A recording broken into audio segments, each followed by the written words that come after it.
So let's face it, you wouldn't be here if you didn't have confidence in your life as precious, filled with possibility. So it's time to turn up the flame on that insight. And you wouldn't be here if you didn't recognize the capacity for great love inside of yourself. I mean, who could sit like this without love? This container is established on love. So turn up the flame on love. I want to share a Tibetan Buddhist practice, which I find to be really helpful. And it's a way of orienting towards the flame. There are 4 thoughts that turn the mind towards the Dharma. And you can think of them as foundation stones for your practice. Once seen, you can't unsee them. They are the kindling, the manure for your soil. The first one is the recognition of this precious human life. What a blessing that you were born into the human realm, the only realm where liberation is possible. Please reflect upon the countless blessings supporting your practice that bring you to this room today. It is helpful to make the fact of being blessed vivid for yourself. The second is the recognition of impermanence. Nothing stays the same. We are involved in a flowing process. We are a flowing process.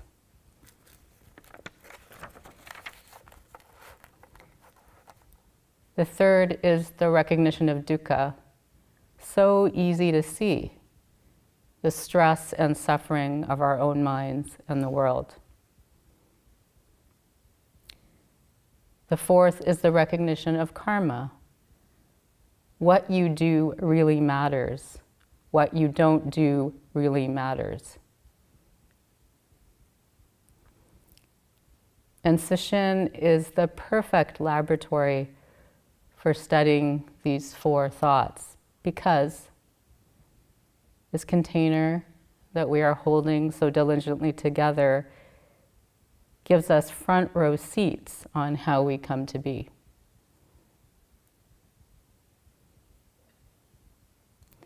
These recognitions of the facts of dukkha, anicca, impermanence, karma, and this most precious life are seeds that you have already planted.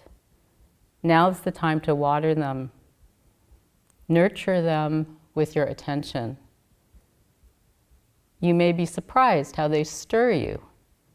Light a fire under a burning question.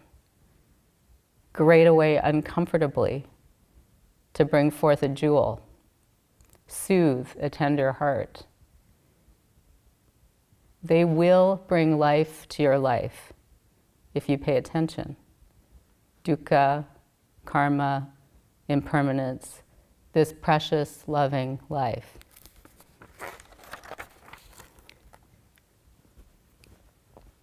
In the Theravadan Buddhist tradition, they mix these 4 terms into one feeling, which they call samvega. This is the feeling state that came over Siddhartha Gautama when he journeyed outside the safety of the palace gates. It was a complex feeling: shock, disbelief, a sense of chastisement. How could he have been so complacent? And disenchantment.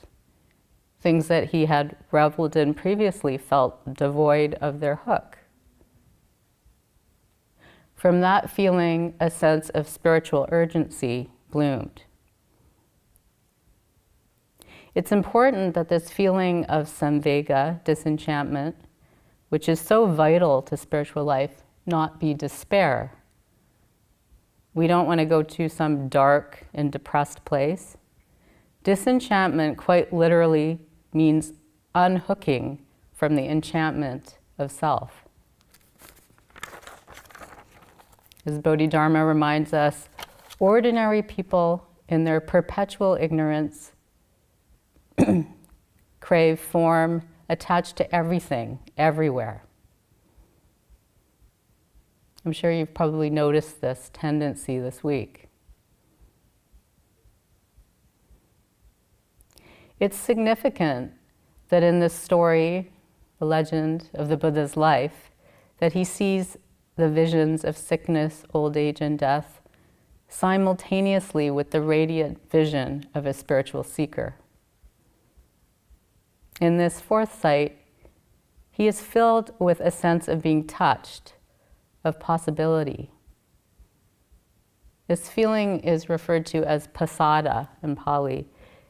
It's also a complex feeling. It contains equanimity, energy, joy. It brings forth a sense of being resourced and supported. Do not neglect pasada. Do not neglect joy.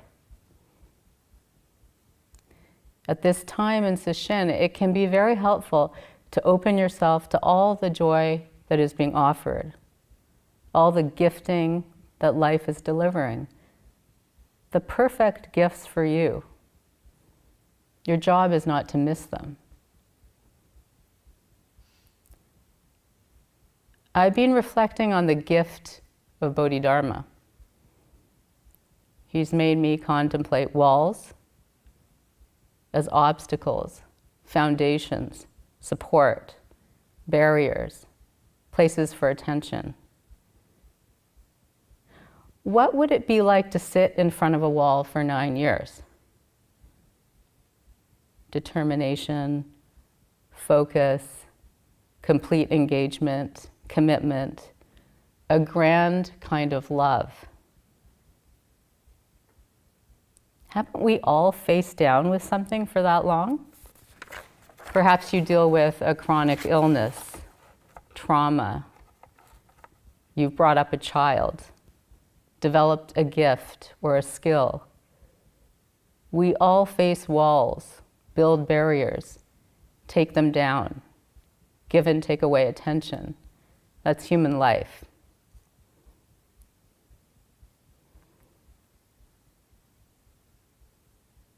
I've also been contemplating Bodhidharma's arduous journey.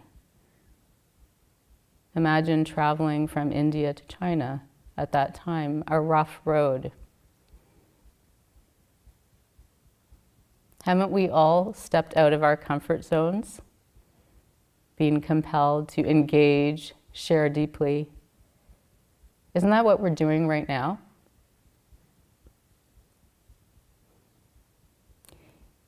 It's really interesting to me that these two famous images of Bodhidharma are so different.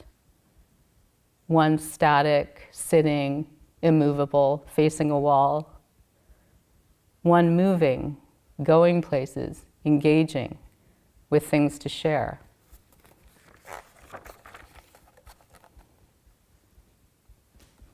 These images bring up some interesting questions that are central to spiritual life. Maybe you're chewing on these right now. Do we do something? Do we do nothing? Effort or relaxation? Engaging, relinquishing? Picking up or putting down? Let's go back to Bodhidharma's text. 2 entrances and 4 practices. He says, to enter the great way, there are many paths, but essentially, they are of 2 means, by principle and by practice. By principle is the experience of being non-discriminative, still, in alignment with the flow. In this way of experiencing, there are no problems. Everything is okay. But for most of us, this is not the experience of our human life. When we sit down, we begin to feel the mind churning, tension in the body, a feeling of aversiveness, discord with the way things are. Very kindly, he gives us 4 practices to work with. First one, accept adversity. Second, adapt to conditions. Thirdly, stop seeking. Fourth, live in accordance with the Dharma.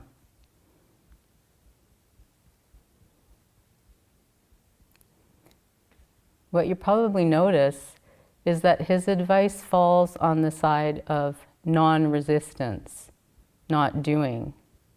He says, accept, adapt, stop.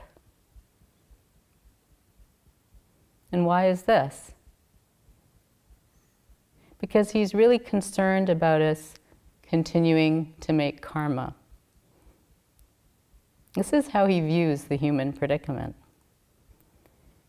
For innumerable kalpas, I have pursued the trivial instead of the essential, drifted through all spheres of existence, created much animosity and hatred, maligned and harmed others endlessly. I am reaping the karmic consequences of past transgressions. In another passage, he says, sentient beings are steered by karmic conditions. Suffering and joy are experienced together as a result of causes and conditions. Any reward, blessing, or honor is a consequence of past causes and is gone when the necessary conditions are exhausted. In another passage, he says, all forms change with karma. For him, this question of karma is a very serious consideration, a burning question. And non-karma making is a very serious activity.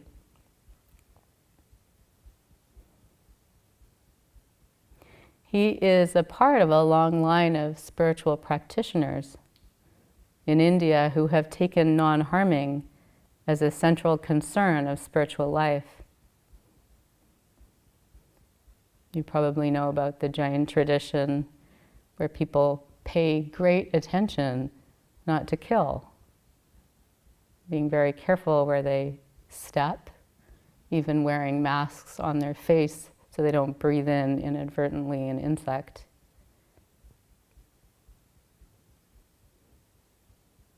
For Bodhidharma, practice is a purification process, a way to deal with karma, the tangle of it.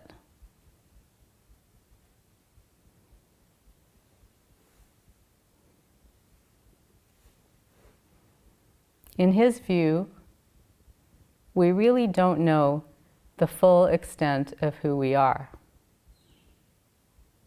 Isn't this both a terrifying and exhilarating proposition?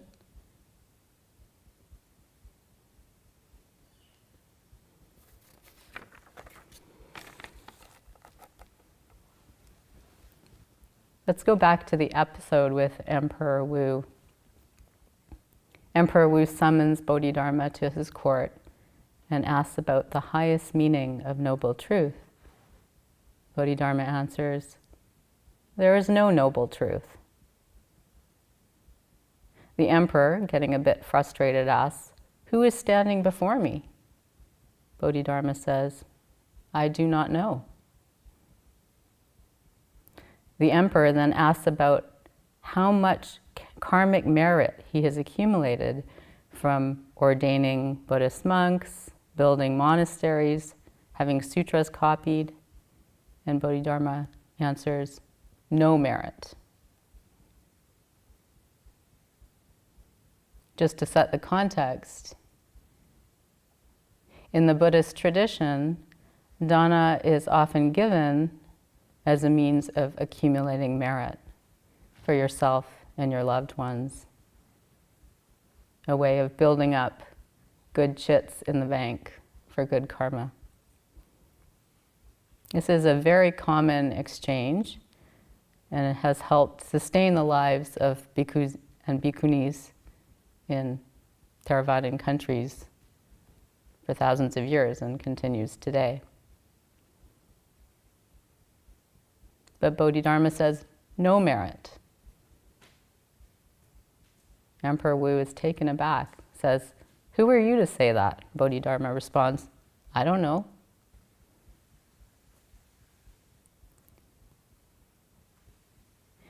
I had a really personal encounter with this story that I want to share with you because it was so strange. It literally happened the day before I came to this sesshin.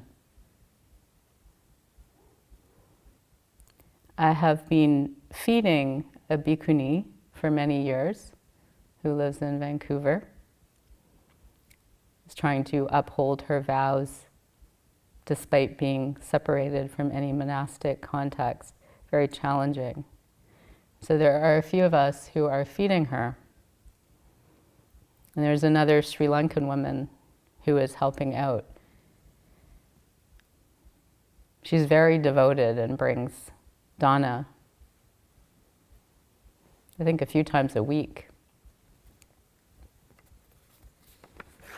Anyway, I knew about her, but had not met her. But at the door of the bhikkhuni's house, we crossed paths. This is when she told me that her 29-year-old daughter was diagnosed with a very aggressive brain tumor that has literally transformed her back into the state of being a child.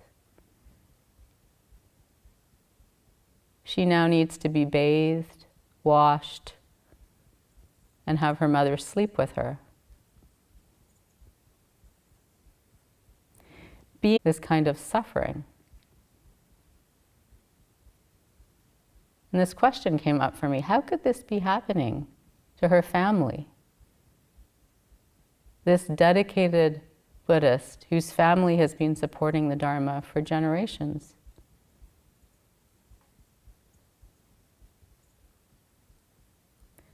This is the example of the mysterious and at times heartbreaking reality of karmic fruition that Bodhidharma is speaking about.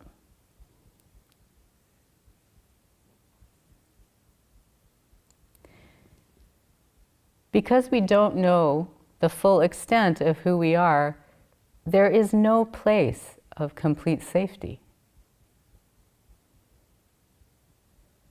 So what do we do with this tangle of a life where we could be blindsided at any moment like this mother? Truly, how do we keep living?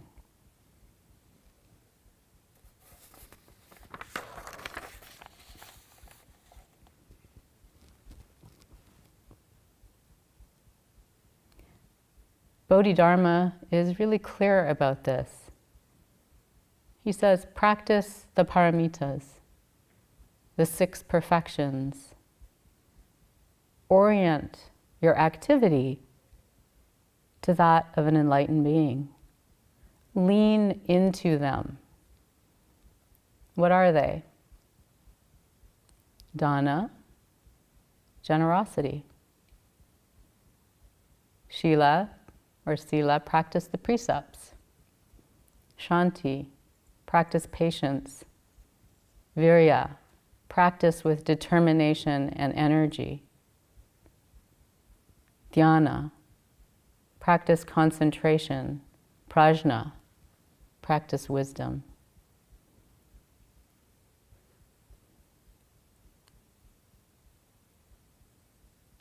Bodhidharma says, practicing for the sake of removing impurities, one liberates others without being attached to form. This benefits oneself, benefits others, and glorifies the Bodhi path.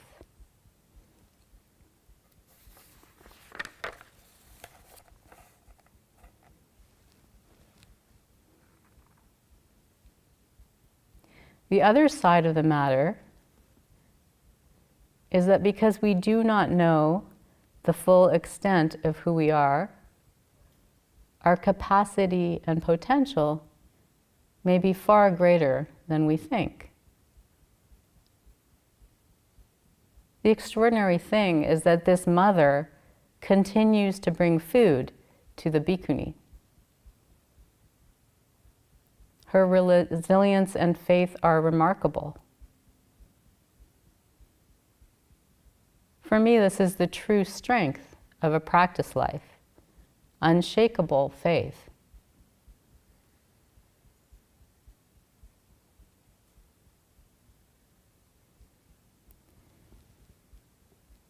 So Bodhidharma faced off at a wall so we could stretch deeply, be surprised, like this grieving mother, at the depth of her heartache and her capacity.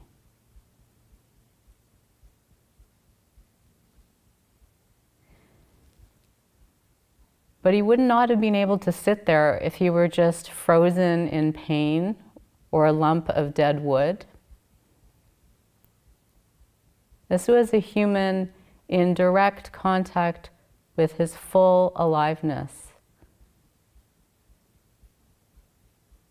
I like to think of him as someone unabashedly in love with his breath.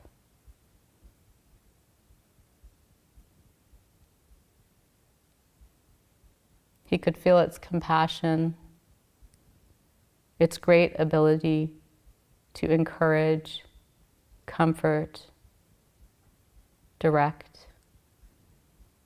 And he listened to it, oriented with the flow, all the way to China, to Japan, to here, to now.